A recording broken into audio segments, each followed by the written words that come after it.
sedentos nessa manhã, em nome de Jesus. Amém. Podemos assentar. Eu queria convidar você a abrir as escrituras sagradas no livro de Marcos, no capítulo 10, o versículo 43 até o 45 é o tema daquilo que está proposto para o mês de agosto. Mas eu quero ler com você os versículos anteriores para que nós possamos ter uma ideia e entender o contexto daquilo que Jesus estava mencionando aos seus discípulos nos versículos seguintes. Então nós iremos ler Marcos capítulo 10, do versículo 35 ao 45. E eu vou ler nessa manhã na versão Nova Linguagem dos dias de hoje. Todos acharam? O versículo 33 diz o seguinte: escutem, nós estamos indo para Jerusalém, onde o Filho do Homem será entregue aos chefes dos sacerdotes e aos mestres da lei. E eles o condenarão à morte e o entregarão aos não-judeus. Estes vão zombar dele, vão cuspir nele, vão bater nele e matá-lo. Mas ao terceiro dia, mais 3 dias depois, ele ressuscitará. Perceba que a conversa de Jesus está em alertar aos seus discípulos o que aconteceria logo ali na frente. E muitos dos discípulos não conseguiam entender ou perceber a situação. Mas Jesus faz questão de salientar as próximas cenas, os próximos capítulos. E quando se menciona que o Filho ressuscitará e Jesus discorre o caminho falando do reino de Deus e das coisas de Deus com seus discípulos, no versículo seguinte nós percebemos algo interessante. Porque os versículos anteriores contam e nos relatam a história do jovem rico, em que Jesus fala que difícil é o rico entrar no reino dos céus. É mais fácil um camelo passar pelo fundo de agulha. E quando eu era mais novo, não vou falar criança porque até um tempo atrás, eu achava que a agulha de fato era eu falei, mas isso aqui é impossível mesmo alguém atravessar esse negócio. Mas quando você for estudar, você vai perceber que as entradas de Jerusalém existia uma porta chamada agulha. E essa porta era bastante estreita, na qual os comerciantes adentravam para a cidade, mas precisavam tirar dos fardos de cima do camelo para que ele passasse. Então ele passava rastejando, não tinha mais espaço para nada. Aí eu falei, tá, agora eu captei a vossa mensagem. Mas difícil é. Então Jesus fala e dá esse exemplo. E de imediato os discípulos falam, olha, que mensagem dura esse negócio, isso é impossível. E Jesus vira para eles e fala, de fato é impossível. Vocês não têm condições. Mas isso é uma obra a qual o meu Pai fará através de mim. E aí Pedro diz, olha Jesus, mas então eu preciso saber de uma coisa. Porque se o rico está difícil, e nós que deixamos tudo, nós éramos pescadores, ou seja, Pedro não tinha muita coisa. Mas nós deixamos tudo, ou seja, ficou para trás dos barcos, ficou para trás da nossa família, ficou para trás das redes, ficou para trás do nosso sustento. O que nós vamos ganhar com isso? Eu gosto de Pedro porque ele é atirado, né? Ele não pensa muito para falar, mas ele tem as revelações que poucos tiveram. Eu gosto de Pedro porque ele tem a coragem de sair do barco enquanto os outros estavam ali com medo. E depois, mesmo que o vento batesse ali e levasse para fundo, mas ele foi o único que experimentou andar sobre as águas. E Pedro diz, e nós, o que nós vamos receber em troca? E aí Jesus fala, olha, aquele que largou pai, mãe, receberá 100 vezes mais, não só aqui, mas na eternidade. E aí, Jesus passa a alertar, e o versículo que acabamos de ler. E nesse exato momento, aparecem 2 discípulos nesse cenário. E Mateus vai dizer que existe mais um personagem ainda, os filhos de Zebedeu, só que diz a respeito da sua mãe. Mãe é um negócio interessante, né? Mãe, o filho é sempre perfeito. Mãe, o filho é o melhor filho que tem. Mãe é algo à parte. A gente coloca a mãe, porque mãe é mãe. E a mãe deles vendo isso fala, olha, eu penso, olha, a gente precisa fazer alguma coisa. Ele está falando das coisas futuras, das recompensas. Peraí, o que a gente vai fazer? Já sei. E aí eu imagino a mãe dela trazendo aqueles 2 filhos pelo braço. Vamos lá, vamos falar com o mestre. Vamos falar com o mestre porque ele está falando disso. E eles entram no cenário. Essa é a nossa oportunidade. Versículo 35.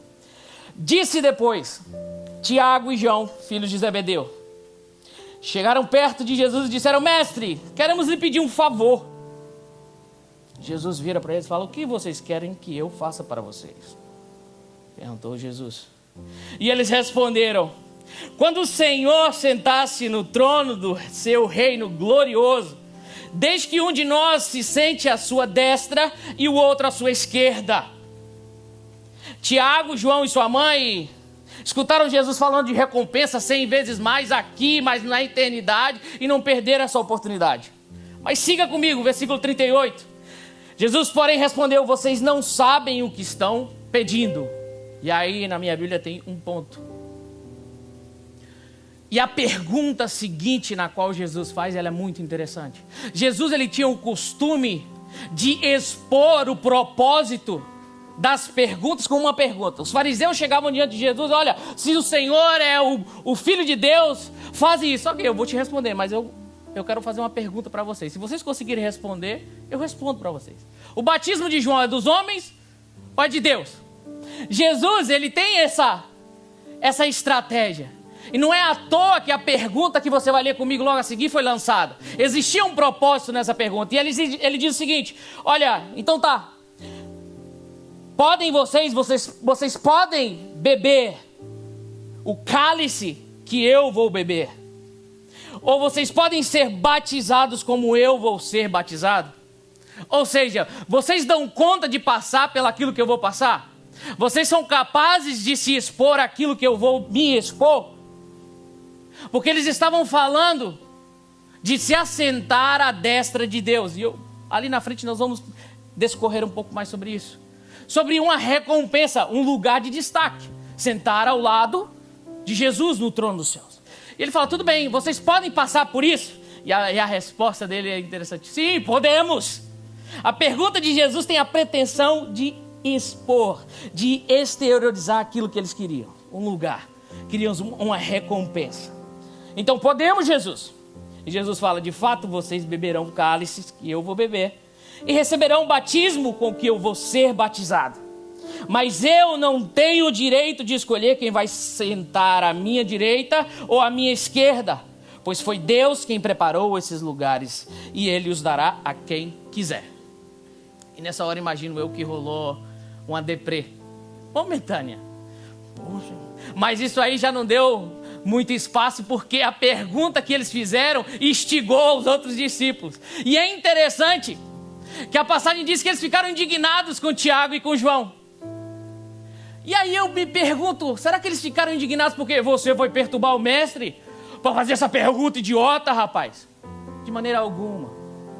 Tiago e João foram corajosos de se exporem, mas a intenção dos discípulos era a mesma. Pedro, Jesus, o que nós vamos receber? E eles se indignam porque agora Tiago e João chegaram e queriam tomar o pirulito deles. Falei: rapaz, vocês chegaram agora e já querer sentar no assento aí da direita e da esquerda, pega a sua senha, vai lá para a fila lá atrás. Calma lá, não é bem por aí. E começa a ocorrer uma discussão a ponto de Jesus olhar para aquilo e falar: vem cá, calma aí, gente, chega aqui próximo. E aí Jesus, no versículo 42, diz assim: então Jesus chamou a todos para perto de si e disse: como vocês sabem, os governadores dos povos pagãos têm autoridade sobre eles e mandam neles. Mas entre vocês não pode ser assim. Pelo contrário, quem quiser ser importante, que sirva os outros. E quem quiser ser o primeiro, que seja o escravo de todos. É como Jesus olhasse para eles e dissesse assim: olha, deixa eu mostrar para vocês o projeto do Pai. Deixa eu abrir de novo aqui essa maquete e mostrar e fazer para vocês observarem que o projeto do Pai é um pouco diferente daquilo que vocês têm como conceito. Deixa eu mostrar para vocês que a forma na qual vocês têm caminhado e aprenderam é um pouco diferente daquela que eu vim apresentar a vocês. Vem aqui, deixa eu te mostrar. E ele faz a comparação de duas pessoas, de duas posições diferentes, mas que têm a mesma característica: o escravo e o servo, ambos submeteram a sua vontade ao seu Senhor. Ambos entregaram as vossas vidas ao Senhor. Já não pertencem mais. A história nos conta que os escravos, quando o Senhor queria matar um, ele podia matar. Estava no direito dele, era escravo dele. O escravo não tinha mais a autoridade da sua vida sobre si, mas estava na vida do seu Senhor. Quando o Senhor morria, se aquele Senhor tivesse 20 escravos, esses escravos teriam que morrer junto com o seu Senhor. Pertenciam a ele. E Jesus traz essa comparação. E eu imagino alguns deles começarem a coçar a cabeça, mas ele não para por aí. Ele, no versículo 45, ele começa a dar algumas comparações. Ele fala, no meu reino é o inverso. Sabe por quê? Porque até o Filho do Homem, que não veio para ser servido, mas para servir e dar a vida para salvar muita gente. Olha, o Filho do Homem, ele tem todo o direito, ele tem toda a legalidade para ser servido, para ser cortejado por vocês e pelo mundo. Eu tenho esse direito. Jesus poderia falar isso. Eu tenho esse direito. Jesus é de uma linhagem real. Eu poderia. Está sobre mim esse direito de fazer um crossfit. Eu ouvi outro dia que crossfit é cruzar as pernas, né? Crossfit, tá fácil fazer crossfit agora. Então eu poderia fazer um crossfit na minha sala, colocar a perna em cima da mesa e assistir televisão, falar, vem uma uvinha, manda um café pra mim, agora tá calor, por favor me abane. Eu teria esse direito. Mas nem mesmo eu, tendo todo esse direito, que na compreensão de vocês seria algo legítimo, eu tenho autoridade. No entendimento de vocês, quanto maior o status, maior a mordomia. Quanto maior, mais influente, mais poderoso, mais poder exerce sobre os outros. Mas no reino do meu Pai, o processo é inverso. Deixa eu falar para você, Pedro, deixa eu lavar os teus pés. Jesus, não me lava não. Ou seja, o Senhor é mestre, o Senhor é uma autoridade. Olha, Pedro, deixa eu dizer uma coisa, se você não deixar eu lavar os seus pés, você não tem parte comigo. Eu preciso ensinar você que no reino do meu Pai, os princípios são inversos aos princípios do mundo. A maneira na qual você tem enxergado, ela precisa passar por uma reforma, porque é o inverso. O maior veio para servir o menor, não o contrário. Eu vim para servir e não ser servido. Isso nós podemos relativizar com nossos dias hoje. Porque da mesma forma e com os mesmos conceitos que esses discípulos cresceram, nós crescemos também. E o tema desse mês é servir. Missão é servir. E nós estamos em missão, como o pastor Wanderlei disse logo mais cedo. E não existe como desassociar a missão do serviço e nem o serviço da missão. Não há missão sem serviço e não há serviço sem missão. Para existir uma missão é preciso que haja um serviço. E se você exerce um serviço, você está exercendo uma missão. A minha pergunta hoje é: qual a missão que você tem exercido? Qual o projeto que você tem se empenhado? Jesus, ele fala de serviço, e o ponto número 1 que eu quero pensar com você nessa manhã é que servir deve ser a marca impressa na vida cristã. Tem um grande revolucionário da Índia, muito famoso. Ele foi um papel principal na história da Revolução da Índia, chamado Gandhi. E ele disse uma frase que por aí você deve ter visto nas redes sociais: quem não nasceu para servir, não serve para viver. E eu imagino que ele deve ter olhado a história de Cristo para falar isso. Porque se existe alguém que deu exemplo de serviço, esse alguém chama-se Jesus Cristo. E ele diz: olha, se você não nasceu para servir, então você não serve para viver. A vida se torna impossível quando nós deixamos de exercer o serviço. Essa roupa que você está vestindo, que eu e você estamos vestindo, imagine o processo que ela passou para chegar até você. Imagine de onde elas saíram, por mãos que elas passaram para chegar aí, bonitinha, onde você está. Agora imagine se as pessoas abdicassem do serviço, onde nós estaríamos. Se colocar você numa ilha sozinho, sem recursos, a tendência é você fracassar e morrer. Nós precisamos um dos outros. Nós precisamos viver em comunidade.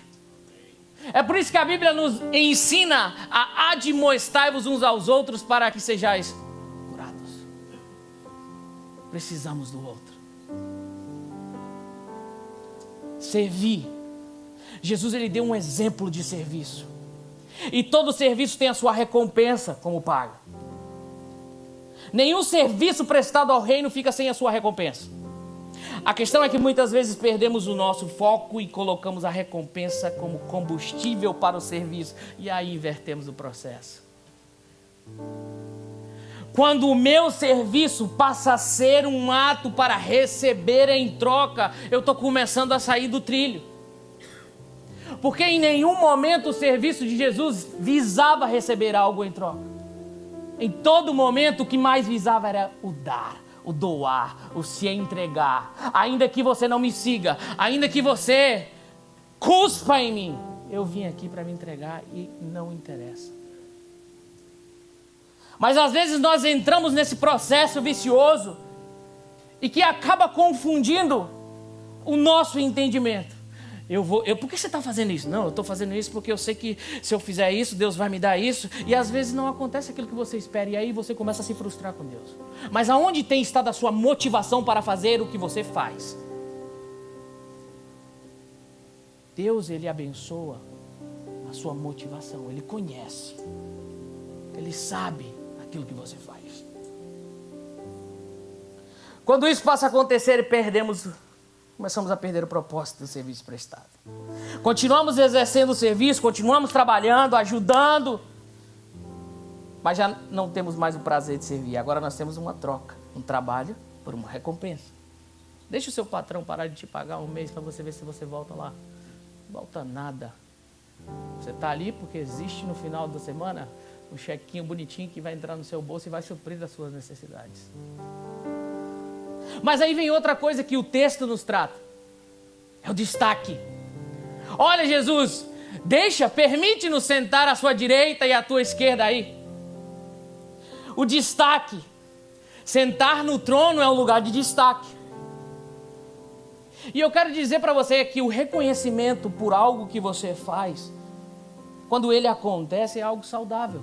Até à medida em que aquilo que você faz não seja para alcançar o destaque. E é uma linha muito fina isso. É uma linha que nós temos um cuidado de trilhar. Temos que orar para que o Senhor guarde o nosso coração, porque nós temos a dificuldade de administrar os elogios, os aplausos. É difícil. Você pode falar eu. Não. Nós todos gostamos de um tapinha nas costas. Nós todos gostamos de uma bajulação. E quando nós menos percebemos, Jesus já fez uma curva e nós passamos direto.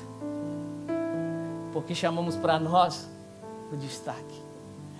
Mas que a oração, aquilo que João Batista disse um dia, olha, que eu diminua.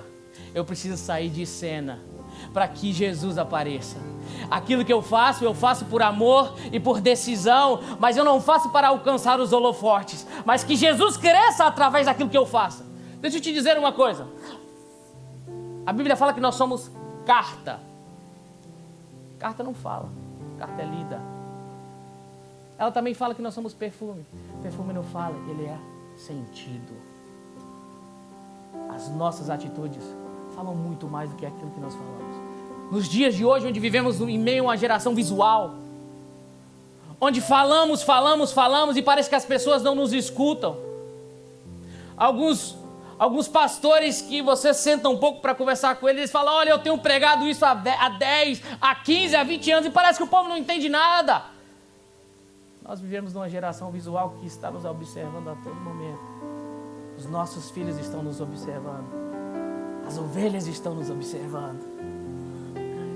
E não adianta você querer impressionar a sua ovelha com uma boa eloquência, com um bom conteúdo. Eles estão olhando para aquilo que você faz. Eles estão olhando para aquilo que você vive. Essa é a geração na qual nós estamos vivendo hoje. Então você pode dizer, mas eu não sei falar de Jesus. Deixa eu te falar uma coisa, você fala de Jesus sem falar. As pessoas precisam observar Jesus em você sem que você abra a sua boca. Pregue a todo instante, tem uma frase por aí, né? E se preciso for, fale. Só que muitas vezes é o inverso.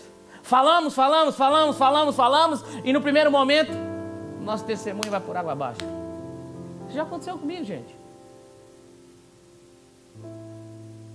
Quando eu era adolescente, não me lembro exatamente a idade, eu ouvi uma frase que me machucou muito. E não quero pôr a responsabilidade dessa frase em um tempo que eu passei fora da casa do Senhor, mas é duro você ouvir de alguém falar: para ser crente igual você, eu não quero ser. A gente tem que mostrar Jesus com as nossas ações. Isso é trabalho para quem decidiu viver uma vida com Cristo. É muito fácil nós sermos crentes aqui dentro, é fácil demais. Mas existe um povo lá fora que está nos observando em como eu me porto no meu trabalho, em como eu estou disponível para servir aquelas pessoas. Uma geração visual. Vamos seguir à frente. Estar em evidência, isso é uma coisa que me chama muita atenção. Tem muita gente por aí querendo exercer uma função, principalmente na igreja local, que seja visível. Se não for algo que as pessoas possam ver, melhor. Tem muita gente que gosta: pastor, eu dou louvor, posso entrar no louvor? Eu tive uma experiência muito interessante há uns anos atrás com louvor. A gente tinha uma equipe muito grande de louvor, e eu dividi de propósito esse grupo de louvor, o back vocal. Eu vou dar um pouquinho de trabalho às vezes, né? E aí eu falei: olha, esse time aqui vai cantar no culto da semana esse mês todo, e esse aqui vai cantar no culto de domingo. Aí já sabia da reação: mas por que agora esse grupo só canta no domingo, hein? É estrelinha? Eu falei: qual é a diferença do culto da semana para o domingo? Ah, não, mas parece que esse grupo aqui é o time A e esse grupo aqui é o time B. Onde é que está o nosso propósito nisso? O culto de domingo todo mundo quer estar porque dá mais evidência, dá mais ibope, está cheia a casa. No culto de sexta-feira não tem muita gente, ninguém vai ver você fazer aquele solo, ninguém vai ver você tocar, então eu não vou, não dá ibope. A gente quer destaque. Então eu quero servir num louvor, mas eu quero só se for para cantar no domingo. Não me põe no culto de quarta-feira com as irmãs não, porque não dá certo. Quarta-feira não rola. Nem muito menos me manda para Largo, porque Largo não tem ninguém lá, tem um violãozinho básico e mais nada. Sexta-feira então, vim, pastor, nem tá. Mal tem um teclado aqui.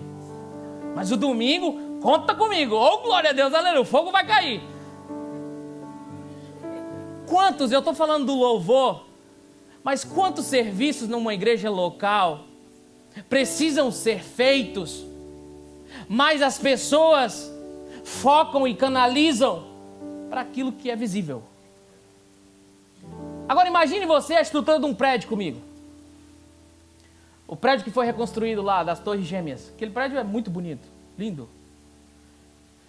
E você passa diante daquele prédio e você admira e fala: meu Deus, que coisa linda. Você contempla aquilo que os seus olhos veem. Mas o mais importante daquele prédio não está ali fora, está lá dentro. Se aquela estrutura se rompe, desmoronou o prédio. Se aquela estrutura se abala, aquilo vai para o chão. Mas os nossos olhos contemplam aquilo que está lá fora, quando o importante está lá embaixo. Na igreja local acontece da mesma forma. A plataforma não deve ser o ponto final. Existem funções imprescindíveis aqui. Existem funções subterrâneas, pastor, como a oração, por exemplo, que ninguém vê você orar, mas que tem a capacidade de sustentar a liderança da casa. Como um banheiro que precisa ser lavado e ninguém vê, mas que quando você entra, ali está cheiroso, está limpinho. Como outras funções que existem por aqui, mas que ninguém percebe, mas são fundamentais para que uma igreja vá bem. Mas nós estamos buscando algo que nos chame a atenção. Eu preciso estar aqui. Nós precisamos rever alguns conceitos, queridos. Nós precisamos rever alguns conceitos nas nossas vidas. Porque o reino de Deus não consiste em um microfone apenas. Eu digo para os músicos onde eu tenho passado: não se limite, não se esconda atrás de um instrumento, porque aquilo que Deus tem para você é muito maior, vai muito mais além do que o instrumento. O instrumento é um talento na qual Deus entregou nas suas mãos para desempenhar uma função, mas ela não é o limite daquilo que Deus pode fazer através da sua vida. Você que gosta de pregar, comece a exercer essa função. Não, mas ninguém me dá a oportunidade. Comece a fazer isso na sua casa. Comece a pregar para a sua família. Às vezes até eu encho um pouco o saco da minha esposa, porque ela fala, ih, já vem você de novo com esse negócio. Eu gosto de conversar sobre isso. Está em mim. Eu sei que às vezes eu sou chato. Eu sei disso. Mas está em mim. Eu preciso expor algumas coisas. Tem coisa que eu até seguro. E ela fala, ih, você está viajando nesse negócio aí. Mas começa lá onde ninguém vê. Para que Deus traga você depois. E simplesmente continue fazendo aquilo que Ele já começou ali. Talvez você não pode estar aqui no culto de oração, mas esteja na sua casa dobrando os joelhos, intercedendo pelos pastores dessa casa. Existe um serviço que tem sido desenvolvido aqui, na qual o inimigo tem tentado e irá tentar parar com isso. E você é importante nesse processo. Quando você dobra o seu joelho na sua casa e intercede por esse trabalho, pelos líderes dessa casa. Ninguém precisa ver aquilo que você faz. E é muito interessante quando Jesus diz, olha, campeão, em vez de você fazer essa oração bonita, Padeiro Celestial, nós te louvamos. Ele disse, ei, para. Vai para o seu quarto. Fecha a sua porta lá. Lá ninguém te vê. Então, como lá ninguém está te vendo, você pode ser quem você é. Então, deixa os evangeliquez de lado. Deixa as frasezinhas preparadas, montadas de lado. Vem falar comigo e mostrar quem você é. Se desarma. E aí, ali, você e ele sozinho, exercendo uma função subterrânea, ele diz que ele vem e abençoa. Mas nós estamos procurando os destaques. E eu fico muito incomodado, porque muita gente gostaria de fazer missões nos Estados Unidos. É muito fácil. Mas existem pessoas como algum desses missionários que nós temos atendido, que estão em lugares onde ninguém queria estar. Que nós, a ponto de não podemos publicar algo nas redes sociais por causa de perseguição. E a gente fica vivendo esse negócio de aparecer para poder crescer. Mas vamos seguir, gente. Jesus ensina muito mais aí.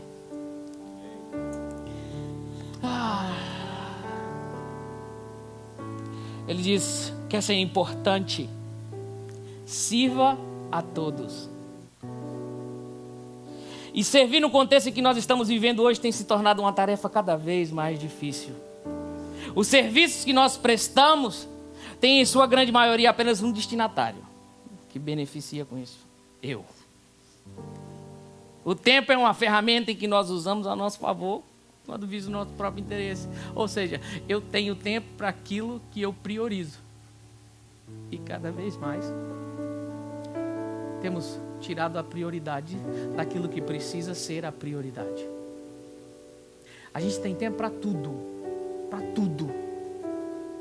Para tudo que nós priorizamos.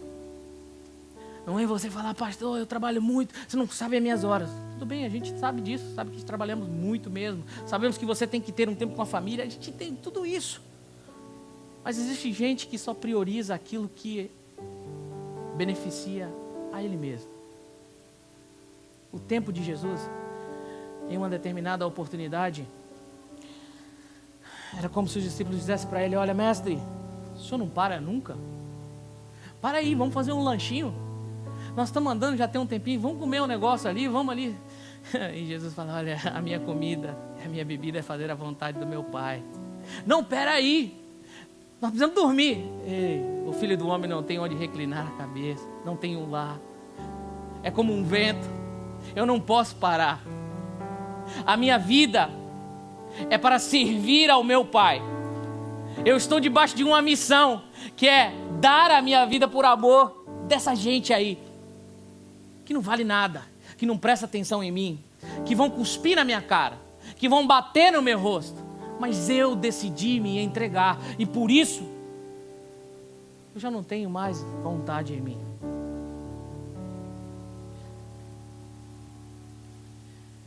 E às vezes a gente fica procurando algo tão grande para fazer, para servir alguém, quando na maioria das vezes as coisas mais pequenas e, ao meu ver, talvez ao seu ver, às vezes tão insignificantes, marcam tanto a vida de alguém. Essa semana eu estava vendo na rede social, agora tem o live chat, e estava tendo um colega meu que está em Portugal. Hoje ele é cantor. E aí estava lá e eu falei, deixa eu entrar para ver o que ele está falando. Aí mandei um abraço para ele. E aí quando ele viu o meu nome lá, ele falou, oh, Jonadab. Ele falou, aí ele estava com a outra pessoa assim, uma dupla. Ele falou, esse cara, ele foi o responsável por me fazer cantar. Aí eu falei, você está viajando? Eu não lembrava. Lembra no ginásio assim, assado, que você falou, vai e canta, vai. Então se eu estou aqui hoje, eu agradeço também a você. Eu falei, meu Deus, que loucura. Mas depois eu entendi, nessa manhã eu estava meditando sobre aquilo que eu ia falar também. E uma coisa me marcou muito, tão pequena. A primeira vez que eu estive aqui na Flórida, eu estava de regresso e falei com o pastor Maurício e ele falou, vocês estão indo embora? Aí ele falou, estamos indo, então peraí que eu vou aí tomar um café da manhã com vocês. Aí eu falei, 1h30 para vir tomar um café da manhã aqui comigo? Esse camarada tá maluco. Não, eu vou. E aí chegamos ali, sentamos na padaria e tomamos um café e depois ele foi embora. Veio tomar um café comigo. Uma atitude tão simples, mas que marcou tão profundo na minha vida. Que mostrou tanto Jesus para mim ali. Que me fez carregar essa experiência para a vida. Percebe que as coisas simples têm a capacidade de impactar as outras pessoas? Percebe que muitas vezes não é o que você fala, mas é o que você faz? Percebe que não é o quanto você sabe, mas é o quanto você se importa? Ninguém está interessado no PhD, na teologia que você faz. Estão preocupados se você se importa de verdade com eles. Jesus falava de coisas profundas com mestres. Com as pessoas ele falava da vida, de trocas de experiências, e impactavam aquelas pessoas com as suas atitudes. E a Bíblia mostra um serviço muito importante de um jovenzinho que nem imaginava que poderia ser útil ali, que talvez chegou ali para receber do mestre. E aí acontece uma situação na qual não tem comida para alimentar aquela multidão. E eu imagino na cabeça daquele rapaz que aquilo que ele tem ali não passava nem pela cabeça, não era 1%. Então ele falou, vou abrir aqui e vou comer. Pelo menos eu fui esperto de trazer aqui o meu negócio, quem não trouxe. E eu imagino os discípulos passando assim, dando uma olhada. Falei, epa, tem alguma coisa ali. Só que imagine você uma multidão por tão pouco. Só que o pouco, quando é levado para as mãos do mestre, ele faz com que o pouco se torne muito. Ele faz com aquilo que é significante tenha uma significância imprescindível. Ele faz com que aquilo que alimentaria você alimente uma multidão.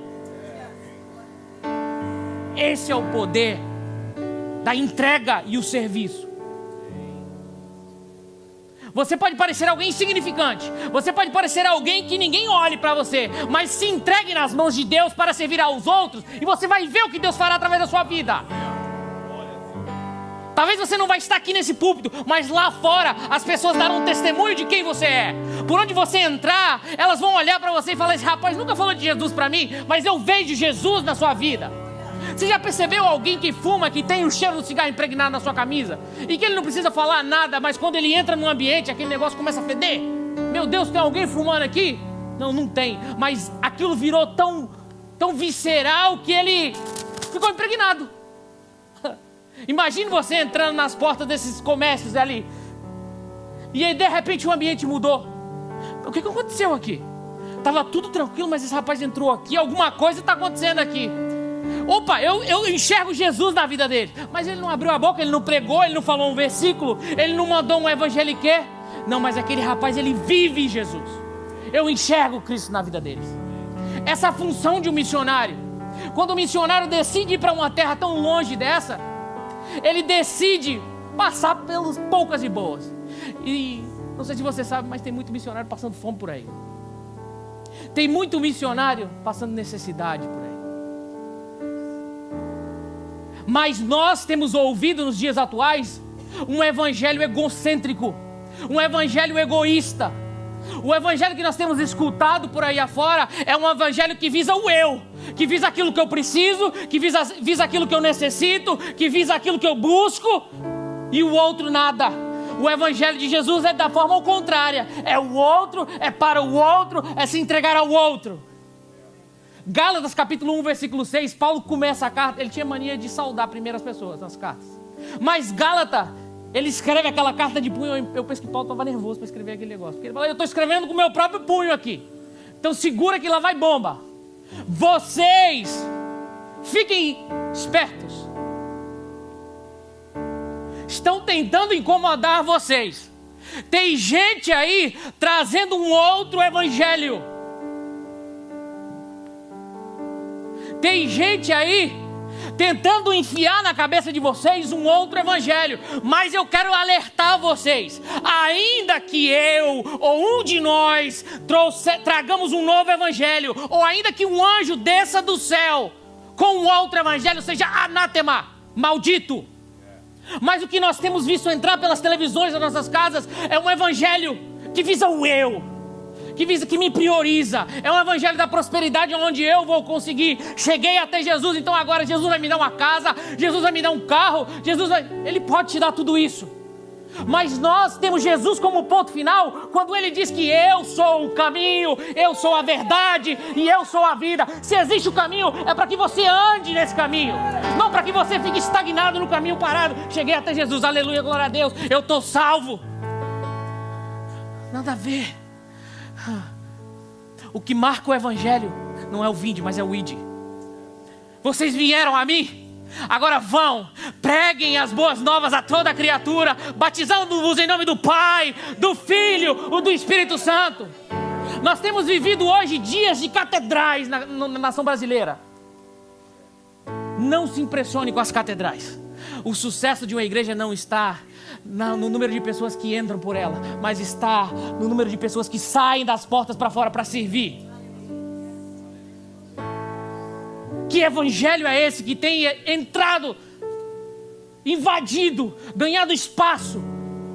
A nação brasileira hoje vive um número gigantesco de evangélicos. São 42 milhões de evangélicos no Brasil. A cada culto no Brasil é arrecadado cerca de 60 milhões de reais. Mas os números que nos impressionam denunciam as nossas falhas. 40 milhões de evangélicos, 60 milhões de desviados, 60 milhões de reais, 1% dessa renda é investida no campo missionário. Que evangelho que temos pregado.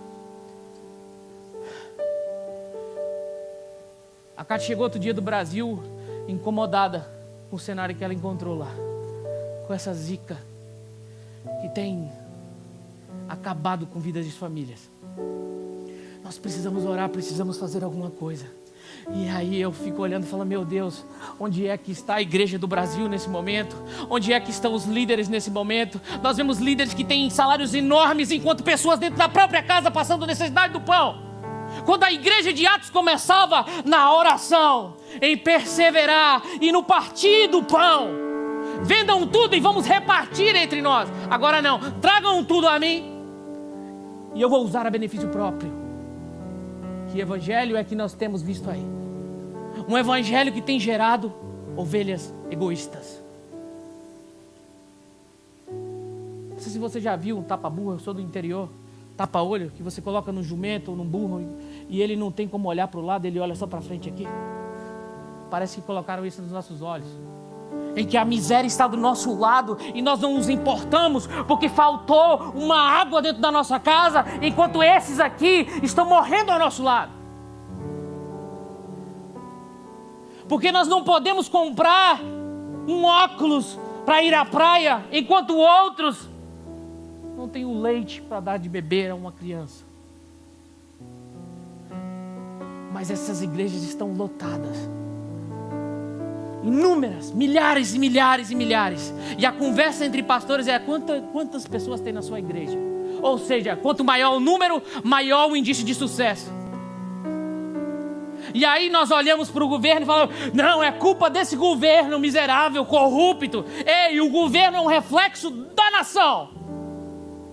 A igreja é responsável pelo lugar onde ela foi plantada. Como sociedade. A igreja primitiva, ela impactou o mundo daquela época.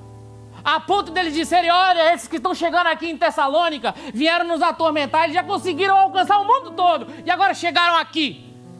Sem Facebook, sem YouTube, sem um avião, sem um telefone, um barco à vela, muitas vezes caminhando, muitas vezes no lombo de um cavalo. Alcançaram o mundo. Nós somos 42 milhões de evangélicos no Brasil, não fazemos cócega na nação. Pelo contrário, cada dia que passa escândalos, porque as nossas prioridades se inverteram. Perdemos o foco do evangelho, que é alcançar o outro.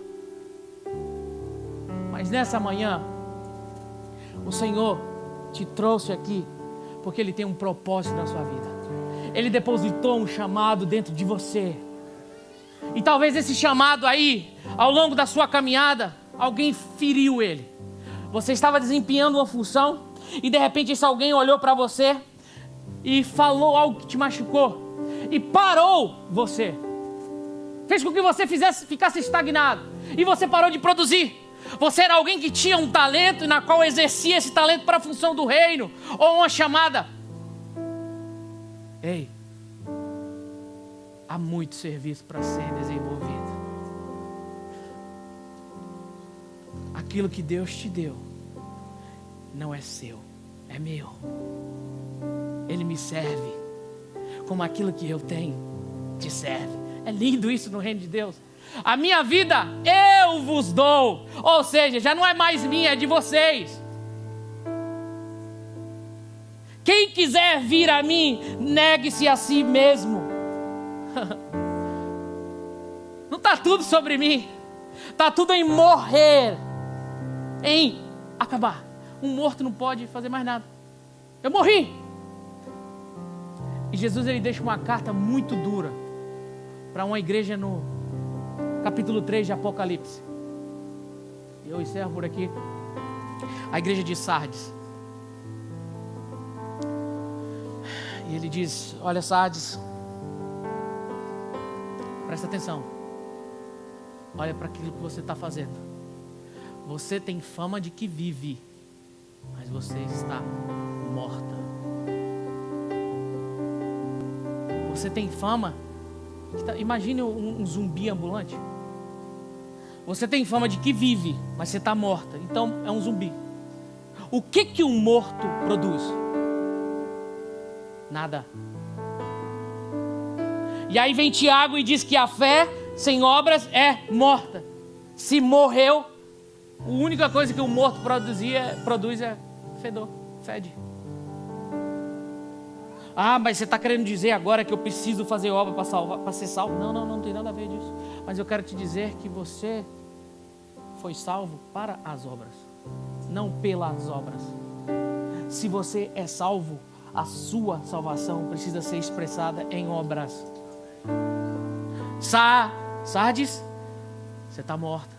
Está todo mundo achando que você está viva. Está dando show por aí. Está todo mundo achando que você está em evidência, Sardes. Mas eu sou o Senhor da igreja. Eu conheço as tuas obras. Eu olho para você e vejo que você não produz nada. Eu vejo que você está morto. Cuidado, para que você não acabe de fechar o caixão.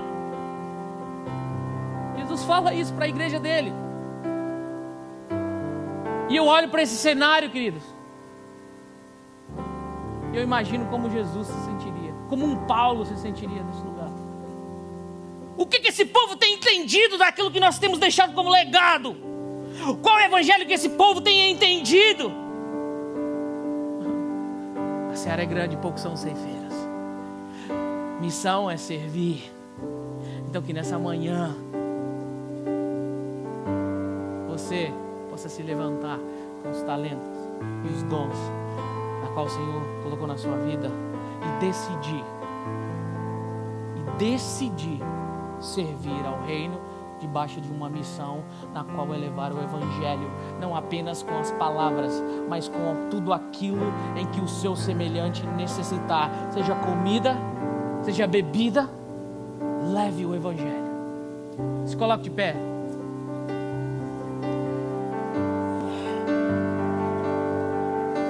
Eu quero convidar você nessa manhã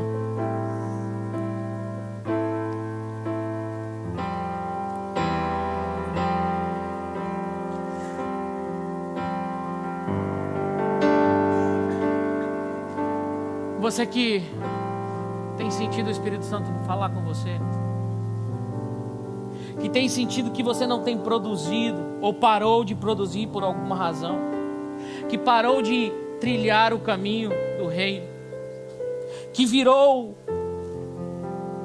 para o lado, mas que hoje sente no seu coração o desejo ardente de voltar a servir naquilo que você servia, ou voltar a servir na necessidade que existe tanto aqui como lá fora, porque a missão ela acontece aqui e resulta lá fora. Existe uma missão para ser executada na igreja local, existe uma missão que precisa ser executada no mundo lá fora.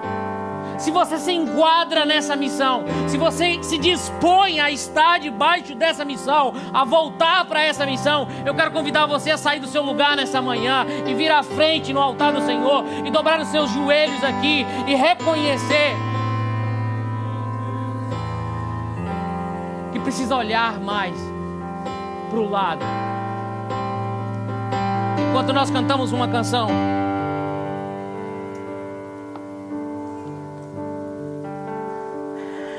saia do seu lugar.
fazer. Não há mais tempo pra olhar pra trás. Eu tenho um chamado, jamais vou me calar. Tenho um chamado. Se você tem um chamado do Senhor na sua vida, vem à frente. Coloque isso à disposição do reino de Deus. Não fique no lugar onde você está. Não se limite. O Senhor conta com você. Saia do seu lugar.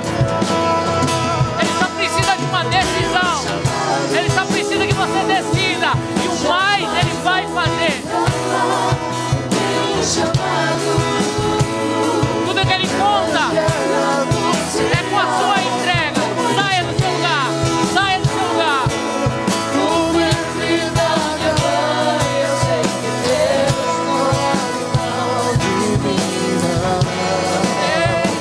Eu sei que Deus não abre mão. Sei que Deus não abre mão. Eu sei que Deus não abre mão. Queria chamar os pastores aqui à frente. Que nós possamos orar por essas pessoas que estão aqui na frente. Ainda tem tempo para você vir aqui, querido. Talvez você olhe assim e fala: mas pastor, eu não tenho o que oferecer. Pastor, eu não sirvo para nada. Deixa o Senhor fazer com que você enxergue você como Ele te vê.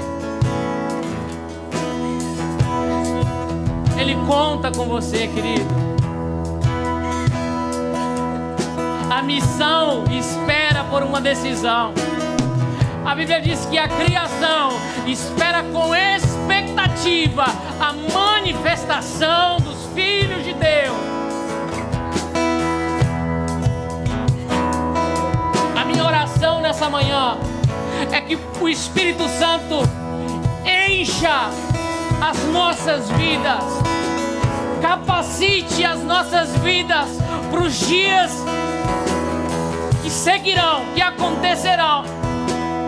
E que independente das circunstâncias, independente das dificuldades, independente dos recursos, o Espírito Santo impulsione a sua vida a seguir na missão de propagar o Evangelho com o seu talento, com o seu dom, com a sua vida.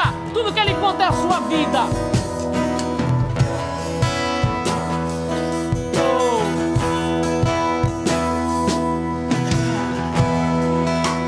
Deus,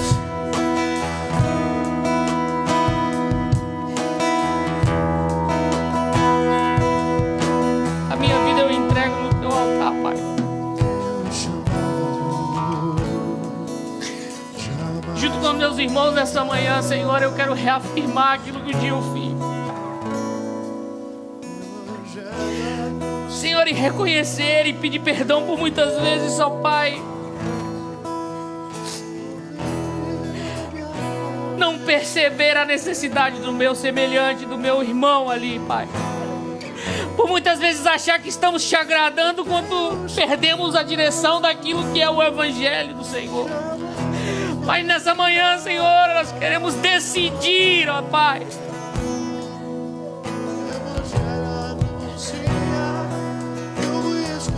nós decidimos colocar mais uma vez à disposição do Teu reino, a serviço do Teu reino. Colocamos os nossos talentos no Teu altar nessa manhã.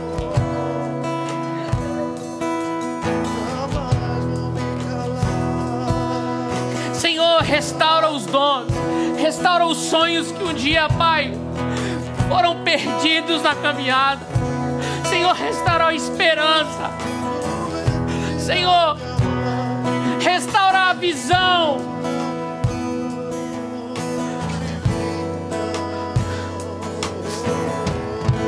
Que a cada dia possamos viver o Evangelho do Teu reino. Que a cada dia possamos observar atentamente os passos na qual Jesus caminhou sobre essa terra. Em nome de Jesus.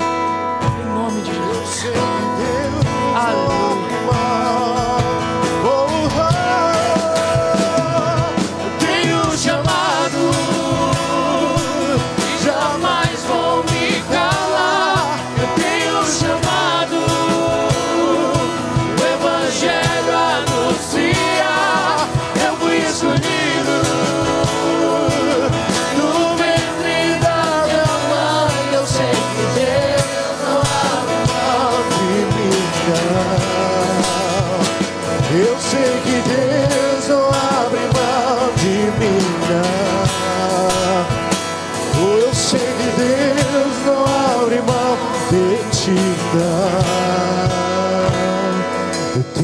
chamado